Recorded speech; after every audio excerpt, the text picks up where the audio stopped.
Subscribe कीजिए guide of math channel को और बेल आइकन को दबाइए ताकि मेरी लेटेस्ट वीडियो का नोटिफिकेशन आपको मिलता रहे। नमस्कार दोस्तों, स्वागत है आप लोगों का आपके अपने YouTube चैनल में जिसका नाम है गाइड ऑफ मैथ।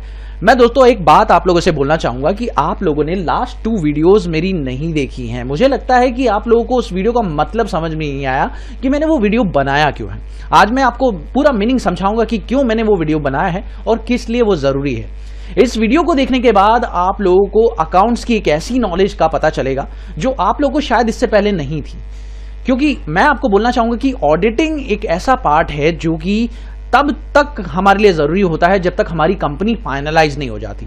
और ये सबसे इंपॉर्टेंट पार्ट होता है कि एक अकाउंटेंट को भी ऑडिटिंग करना आना चाहिए, क्योंकि ज्यादातर ऑडिटर्स क्या करते हैं, पैसे लेते हैं ऑडिटिंग करने के लिए। हमें इंटरनल ऑडिटर्स हायर करने पड़ते हैं और एक्सटर्नल ऑडिटर्स हमारी ऑडिट रिपोर्ट्स को चेक करते हैं, हमारे स्टेटमेंट्स को चेक करते हैं, उनमें गलतियां पकड़ते हैं। तो इसके लिए मुझे अपनी कंपनी के लिए एक सीए रखना पड़ता है। अब सीए रखने की जरूरत नहीं है दोस्तों, आप क्या कर सकते हो, आप खुद ही अपने अकाउंट्स को पूरी तरह से वेरीफाई कर सकते हो। टैली ने एक बहुत ही बढ़िया टूल आपको दिया हुआ है, बस उस टूल को इस्तेमाल करना मैं आपको आज सिखाने वाला हूं। प्रॉपर तरीके से कंप्लीट सिखाऊंगा। इसके बाद आप लोगों को कभी जरूरत नहीं पड़ेगी किसी भी और वीडियो को देखने की। तो यहां पर आपको कंप्लीट जानकारी मिल जाएगी। तो देखिए दोस्तों, सबसे पहले तो आप यहां पर आ जाइए डिस्प्ले पर। डिस्प्ले पर आने के बाद आप यहां पर आ जाइए एनालिसिस एंड वेरिफिकेशन पर। यहां पर आपको 2 पॉइंट दिखेंगे, डेटा एनालिसिस और वाउचर वेरिफिकेशंस के बारे में। दोस्तों, डेटा एनालिसिस और वाउचर वेरिफिकेशन ये दोनों के दोनों ऑडिटिंग के सबसे इंपॉर्टेंट पार्ट होते हैं। होता क्या है कि आपकी कंपनी में एक ऑडिटर क्या करता है, बहुत सारी चीजें वेरीफाई करता है, लेकिन आपको शायद ये नहीं पता होता कि वो कौन कौन सी ऐसी चीजें हैं जो वेरीफाई करेगा। यानी अगर आपको ये पहले से पता हो कि कौन कौन सी चीजों को वो वेरीफाई करने वाला है, तो आपके अकाउंटेंट्स क्या कर सकते हैं, उनको पहले से ही ठीक कर सकते हैं। और अगर वो पहले से ही ठीक कर देंगे तो उनकी गलतियों के चांसेस कम हो जाएंगे। तो आइए देखते हैं कि कौन कौन सी ऐसी चीज है जिसके बारे में ऑडिटर को तो पता होता है लेकिन आपको पता नहीं होता। तो चलिए देखते हैं कि कैसे हमें वो पॉइंट पता चल जाएंगे। तो यहां पर आप लोग डेटा एनालिसिस के अंदर आइए। एक ऑडिटर किसी भी कंपनी को वेरीफाई करते समय चेक करता है। अब ये सारे स्टेटमेंट को आप कैसे सही कर सकते हैं, किस तरह से आपको सही करना है, इसे मैं आपको सारा बताऊंगा। ध्यान से इस वीडियो को देखिए दोस्तों। अब सबसे पहले बात यह है कि यहां पर वेरिफिकेशन करना है आपको हर एक चीज का। तो चलिए एक एक करके हम लोग वेरिफिकेशन करते हैं और आपको समझाते हैं कि वेरिफिकेशन होगा कैसे, और आप अगर वेरिफिकेशन कर लेंगे तो आपको क्या बेनिफिट मिलेगा। मतलब आपके ऑडिटर को ज्यादा काम नहीं करना पड़ेगा, सीधी सी बात यहां पर यह है। और वो कैसे होगा चलिए देखते हैं। सबसे पहले मैं यहां पर जाता हूं, voucher verification, verification of chart of account.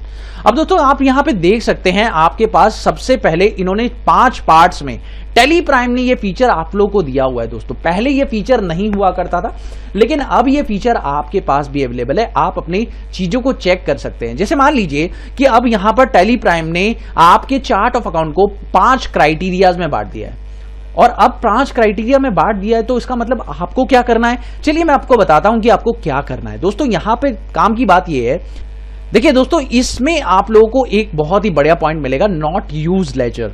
दोस्तों नॉट यूज लेजर का मीनिंग क्या है, अब मैं यहां पर आपको यह क्यों दिखाना चाहता हूं कि नॉट यूज लेजर क्या है। एंटर मारते हैं। अब आपको देखना पड़ेगा कि आपकी कंपनी में ऐसे बहुत सारे लेजर्स हैं जिनका इस्तेमाल मैंने पूरे फाइनेंशियल ईयर में कभी भी नहीं किया। तो आपके सीए को एक शक होगा कि भाई ये लेजर्स आपने क्रिएट तो किए हैं लेकिन इनका यूज किया क्यों नहीं, पूरे साल में आपने एक भी बार इनका यूज नहीं किया, तो इन लेजर्स को क्रिएट क्यों किया है। तो सीधी सी बात, उसका पहला सवाल आपसे यही होगा, why these ledgers are created in the books of account. तो आपको क्या करना चाहिए, अनयूज लेजर्स को या तो आप डिलीट कर दीजिए, या तो अपने सीए को बता दीजिए कि भैया ये लेजर्स हैं, हम लोगों ने अनयूज किए हैं, इनको हम बाद में यूज जरूर करेंगे लेकिन अभी यूज नहीं कर रहे हैं इनको। तो बेसिकली आपको ये बताना पड़ेगा, या तो इन्हें डिलीट कर दीजिए। दोस्तों ये आपको पता चल चुका था, पहले आपको नहीं पता चलता था जब आप टैली प्राइम नहीं यूज करते थे, टैली ईआरपी यूज करते थे, लेकिन अब आप कर सकते हैं। दोस्तों इसके अलावा यहां पर अगला पॉइंट अगर आप देखें, ओनली बैलेंसेस नो ट्रांजैक्शन। इसका मतलब क्या है, इसका मतलब बहुत ही सिंपल सा है कि आपने इतने सारे बैलेंसेस हैं, मतलब सीधी सी बात है कि अगर कोई भी ट्रांजैक्शन पूरे साल में हुई होती तो यहां पर दिखाई देती। इसका मतलब ये ऐसी चीजें हैं जिनके बैलेंसेस तो हैं लेकिन कोई ट्रांजैक्शन नहीं हुई है। अब आपके अकाउंटेंट को क्या करना है इसमें चेक करके, अकाउंटेंट जो आपका है वो यहां पर क्या चेक करेगा। देखिए बैंक लोन, अगर मैं बैंक लोन की बात करूं तो एक अकाउंटेंट को बैंक लोन चेक करने में कोई प्रॉब्लम नहीं है, क्योंकि बैंक लोन ठीक है पे नहीं किया तो यहां पर है ओके। आईटीसी आपने लिया नहीं है इसलिए यहां पर है, ठीक है। कमोडिटीज मतलब आपके फिक्स एसेट आपके हैं, ठीक है, कोई प्रॉब्लम नहीं है। कंप्यूटर फिक्स एसेट है, डिपॉजिट आपने करा रखा है, फर्नीचर है, यहां पर भी कोई शक नहीं, यहां पर भी कोई शक नहीं। लैंड बिल्डिंग ठीक है, मारुति वैन ठीक है, लेकिन दोस्तों यहां पर एक शक आएगा। किसको? आपके सीए को एक शक आएगा। यहां पर सीए को क्या शक आएगा? रेंट एडवांस यहां पे क्या कर रहा है, इसका बैलेंस कैसे दिखाई दे रहा है। आपको ये बैलेंस हटा देना चाहिए। क्यों? खत्म नहीं किया आपने पूरे साल में, पूरा साल खत्म हो गया, ये बैलेंस अभी आपका दिखाई दे रहा है। रेंट एडवांसेस क्या होता है? 1 महीने 2 महीने के लिए पेंडिंग होता है, पूरे साल के लिए कैसे पेंडिंग है और पूरे साल में इसकी एक भी एंट्री नहीं हुई, ऐसा कैसे पॉसिबल है? तो आपको क्या करना चाहिए, रेंट एडवांस और सैलरी एडवांस इन दोनों के लेजर को किसी ना किसी तरह से सेटल करना चाहिए। तो सीए आएगा, आपकी ऑडिट रिपोर्ट अच्छी देगा, एक क्लीन चिट देगा। आपको क्लीन चिट चाहिए तो भाई साहब आप लोगों को करना क्या है, सीधी सी बात है, आप चेक करिए ना अपने अकाउंट्स को, rent advance salary advance check करिए। भैया आपके पास ये बैलेंसेस हैं और इनमें आपको दिक्कत दिख रही है, भाई सीधी सी बात है ये रहने नहीं चाहिए। और जब रहने नहीं चाहिए तो आपने क्यों रखे हुए हैं? पूरे साल आपका खत्म हो गया लेकिन आपको ये बैलेंसेस दिखाई दे रहे हैं, आपका क्यों रखा हुआ है? हटाइए इन्हें। और देखिए दोस्तों यहां पर आपको एसबीआई का ओवरड्राफ्ट दिख रहा है, इसका मतलब आपने क्रेडिट कार्ड का इस्तेमाल किया होगा तो ओवरड्राफ्ट दिख रहा है। उसके अलावा सिक्योर्ड लोन है, ये भी कोई प्रॉब्लम नहीं। आईटीसी आपने क्लेम नहीं किया है, ये भी कोई प्रॉब्लम नहीं है। चलिए अगला देखते हैं दोस्तों। आप देखिए कि यहां पर आपको यह दिखा रहा है कि revenue ledgers having opening balances, बहुत सारे ऐसे लेजर्स हैं जिनमें सिर्फ और सिर्फ इनकम है और उनके ओपनिंग बैलेंसेस हैं। आप देखिए दोस्तों मैं आपको बताना चाहूंगा कि मान लीजिए कि आपके पास पूरे साल में बहुत सारी सेल्स एंट्रीज हैं होंगी, तो सीधी सी बात है अगर आपको चेक करना है कि आपके कितने बैलेंसेस हैं तो चलिए मैं आपको दिखाता हूं कि आपको यहां से बैलेंसेस को चेक करने का और कोई तरीका मिलता है। बिल्कुल जेन्युइन तरीका आपको बताऊंगा।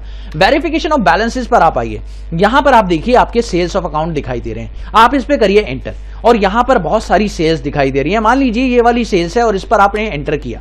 अब दोस्तों यहां पर आपको सेल्स और क्रेडिट नोट दोनों के दोनों दिखाई दे रहे हैं, है कि नहीं? अब दोस्तों यहां ध्यान देने वाली बात यह है कि आपको सेल्स और बहुत सारी चीजें यहां पर पहले से दिखाई दे रही हैं, तो अब करना क्या चाहते हैं आप लोग?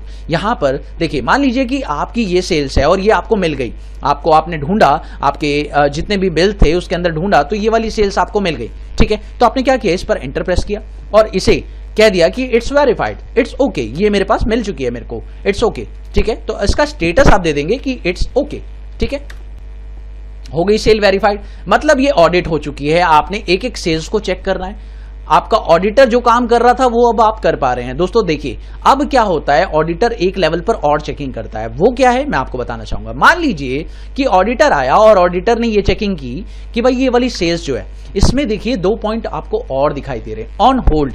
मान लीजिए ये सेल्स अभी आपको मिल नहीं रही है, ऑडिटर के आने से पहले आप क्या कर रहे हैं, ऑन होल्ड रख रहे हैं। कुछ सेल्स को आप ऑन होल्ड रखेंगे, या हो सकता है कल चेक करें, या हो सकता है परसों चेक करें, लेकिन आप इसे ऑन होल्ड कर सकते हैं। तो यहाँ पे ऑन होल्ड कर दीजिए कि भाई नॉट फाउंड, यानी ये मेरे को अभी मिला नहीं है, ये जो आपको अभी यहाँ पे दिखाई दे रहा है ये वाली सेल्स अभी आपको फाउंड नहीं हुई है, कल आके आप ढूंढ लेंगे, ऐसा आप कर सकते हैं। दूसरा मान लीजिए एक सेल्स ऐसी भी है, एक क्रेडिट नोट ऐसा भी है जो आप लोगों को क्लियर करना है, क्लैरिफाई करना है। जैसे मान लीजिए इस पर आता हूं और यहां पर लिखा है एक्सटर्नल क्लैरिफिकेशन। अब दोस्तों एक लेवल और होता है ऑडिटर के चेक करने का, वो होता है एक्सटर्नल क्लैरिफिकेशन का। अब एक्सटर्नल क्लैरिफिकेशन है क्या, ध्यान से समझिएगा। एक्सटर्नल क्लैरिफिकेशन का मतलब ये होता है कि जब मान लीजिए कि कोई ऑडिटर है और वो चेक करता है आपके अकाउंट्स में, ये सारी चीजों को चेक करता है, तो मान लीजिए उसने अभी क्रेडिट नोट को चेक किया है। अब क्रेडिट नोट पे वो चाहता है कि वो डेटर से कंफर्म करेगा कि ये सामान आपने वापस भी किया है कि नहीं।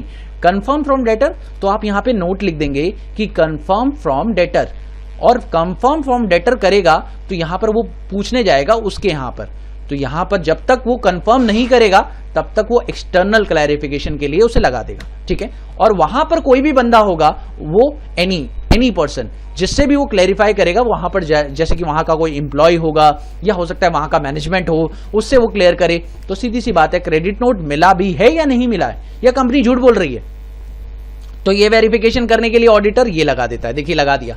उसके अलावा मान लीजिए कि कुछ सेल्स हैं जिसके बारे में वो अंदर से ही पूछताछ करता है, तो यहां पर एंटर करने के बाद आपको इंटरनल ऑब्जर्वेशन का भी पॉइंट आता है कि मैं इसे अंदर ही पूछूंगा। पहले मैंने सारे स्टेटस लगा लिए, अब स्टेटस लगाने के बाद मैं ढूंढ पाऊंगा, जैसे मैंने अब इसमें लगा दिया कि आस्क फ्रॉम द एम्प्लॉय, कि मैं एम्प्लॉय से पूछूंगा कि ये वाकई में ये सेल्स मुझे दिखाई तो नहीं दे रही है, लेकिन मैनेजमेंट बोल रहा है कि ये सेल्स है, एक्चुअली में है।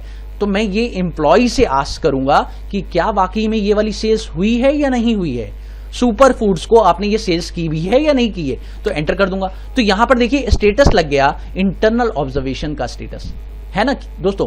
अब देखिए इस तरीके से आप ऑडिटिंग अपने आप कर पा रहे हैं।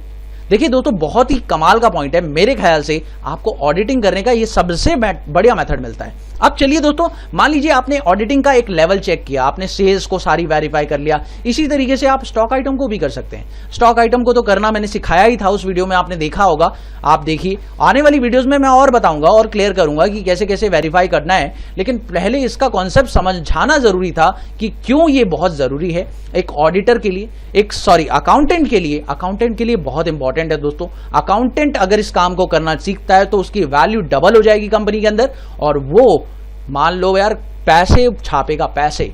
जो काम अभी तक एक ऑडिटर कर पा रहा था अब आप लोग कर पाएंगे। आप चेक कर पाएंगे कि आपकी कितनी पेमेंट्स और कितनी रिसिप्ट्स हैं। देखिए आप लोग देख सकते हैं सारी डायरेक्ट एक्सपेंसेस आपको दिखाई दे रही है, एंटर करके आप चेक कर सकते हैं इसको कितनी डायरेक्ट एक्सपेंसेस आपकी हैं। उसके अलावा आपकी रिपीटेड ट्रांजैक्शंस कितनी है वो सारी की सारी आप देख सकते हैं, ये देखिए है कि नहीं। तो आपको बहुत सारी वेरिफिकेशंस के पॉइंट्स मिल जाते हैं इसमें। अब आप चेक करिए, देखिए अल्फा प्रोविजन के साथ 24 एंट्रीज हुई हैं, 24 एंट्रीज आपकी वाकई में है या नहीं है, आप चेक करिए। ये सारी एंट्रीज आपको मिल जाएं तो बहुत ही अच्छी बात है, आप सारी एंट्रीज को वेरीफाई कर दीजिए। हर लेवल पर वेरिफिकेशन अगर आप कर लेंगे तो मे बी शायद ही होगा यार कोई ऑडिटर आपको क्लीन चिट नहीं देगा, बिल्कुल देगा यार, कंप्लीटली क्लीन चिट देगा, लेकिन आपको चेकिंग करना आना तो चाहिए। आपको पता तो रहना चाहिए कि वो क्या चेक करने आ रहा है। कई बार क्या होता है कि कंपनी के मैनेजमेंट को पता ही नहीं होता कि ऑडिटर काम चेक करने आ रहा है तो कौन से काम को हमें सही करना चाहिए। तो हमें पता है यार अपने स्टॉक्स को चेक करना चाहिए। जैसे स्टॉक्स में कोई स्टॉक यूज ही नहीं हुआ पूरे साल तक, इसका मतलब जब यूज ही नहीं हुआ तो रखा क्यों है इसको, आप हटा दीजिए उसे। दूसरी बात, कई बार ऐसा होता है कि कोई लेजर आपने यूज ही नहीं किया और पूरे साल में उसे दिखा रहे हो आप, तो वो भी बेकार है। कई सारी चीजें हैं, आपको हर लेवल पे चेकिंग का यहाँ पे ऑप्शन दिया है। अब दोस्तों अगर मान लीजिए चेकिंग कर रहे हैं तो इसके लिए वाउचर वेरिफिकेशन पे चले जाइए। अब देखिए यहां पर आपको इंटरनल एक्सटर्नल ऑब्जर्वेशन के लिए मिल जाएगा पॉइंट।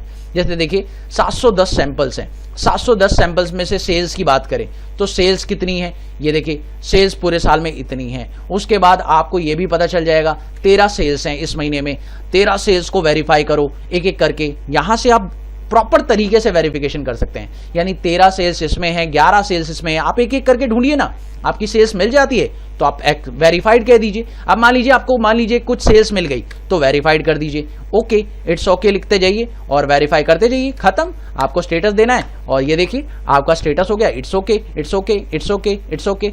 जैसे कि आपको सेल्स मिलती चले जाएंगी आप okay okay okay okay report डालते जाएंगे।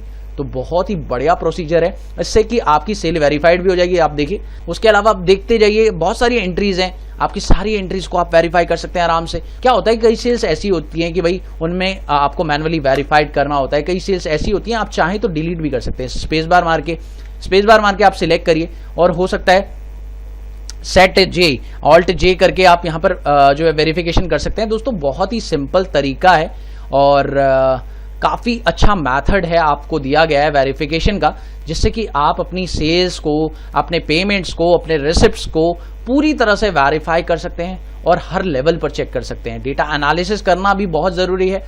ये दोनों के दोनों पॉइंट आपके बहुत काम आने वाले हैं दोस्तों। आपको फ्यूचर में अगर अपनी वैल्यू बढ़ानी है तो इन दोनों पॉइंट को अच्छे से सीखना होगा। तो याद रखिए आने वाली वीडियोस इसी के ऊपर होने वाली हैं, आने वाली वीडियोस इसी के ऊपर बार बार मैं दूंगा और अच्छे अच्छे पॉइंट्स आपको बताऊंगा। तो प्लीज़ वीडियो को वॉच जरूर करिए, तभी आपको पूरी जानकारी मिलेगी। ये वीडियो बड़ी बनाने का मकसद सिर्फ यही था कि आप लोगों को समझा सकूं कि ये क्या है और क्यों है, ठीक है। तो hope you enjoy the video. Thank you so much for watching my video. Have a wonderful day दोस्तों. Happy learning. Bye.